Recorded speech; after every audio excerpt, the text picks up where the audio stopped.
그는 사람의 길을 주목하시며 사람의 모든 걸음을 감찰하시나니 행악자는 숨을 만한 흑암이나 사망의 그늘이 없느니라. 욥기 34장 21절로 22절 말씀. 아멘.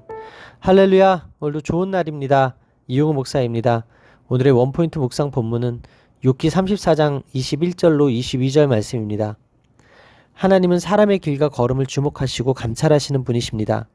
하나님 앞에서 악인들이 숨을 곳은 어디에도 없습니다. 하나님께서는 그분을 거부하고 무시하는 자들과 가난한 자와 환난받는 자를 학대하는 자를 징계하십니다.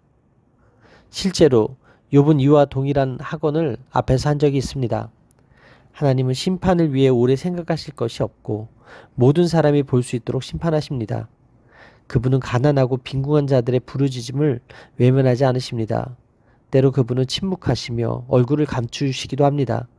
그러나 이는 하나님의 부재가 아니며 단지 인간이 하나님을 인지하지 못할 뿐입니다.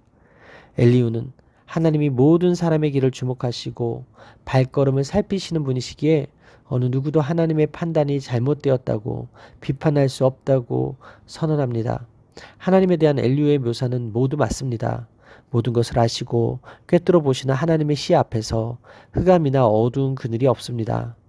그는 인간의 눈으로는 볼 수 없는 어두운 깊은 장소에서도 보십니다. 창조주의 얼굴을 피해 숨어 있을 피조물은 하나도 없습니다. 악인이 흑암이나 사망의 그늘로 피한다 하더라도 하나님은 그가 있는 곳과 그가 행한 일을 알고 계십니다. 따라서 욥이 주장하는 것처럼 하나님이 세상을 잘못 다스리고 계셔서 악인이 의인으로 대우받고 의인이 악인으로 취급되는 일은 결코 없다는 것입니다. 문제는 그 말이 애매하게 고난당하는 욥의 상황에 적절한가입니다. 욥은 하나님이 악인을 즉시 심판하시지 않으시고 지체하신다고 말했지만 엘리후는 하나님이 악인을 신속하게 심판하시고 형벌을 주신다고 확신합니다.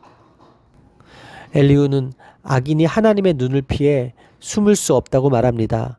이 말 자체는 사실이지만 욥이 남들 모르게 죄를 지었다는 단정하는 말이기에 그 의도가 선하다고는 볼 수 없습니다. 큰 재앙을 당하는 것을 보니 악인이 분명하다는 말이기 때문입니다. 마치 욥이 죄인이라는 사실을 자신에게는 숨길 수 없다고 말하는 것과 같습니다. 따라서 오늘의 원포인트 메시지는 숨길 수 없다입니다. 오늘의 삶의 적용 포인트는 숨길 수 없는 죄를 회개하게 하고 다른 사람을 판단하고 정죄하는 죄를 짓지 않겠습니다입니다. 하나님은 어떤 사람이 악한지 선한지 판단하는데 많은 시간이 필요하지 않습니다. 다만 상대방이 당한 일을 근거로 그 사람이 선한지 악한지 선인인지 악인인지 단순히 평가하지 말아야 합니다. 오직 사람의 길을 주목하시는 하나님만이 그를 아십니다. 엘리후가 저질렀던 실수가 우리 사이에는 없었으면 좋겠습니다.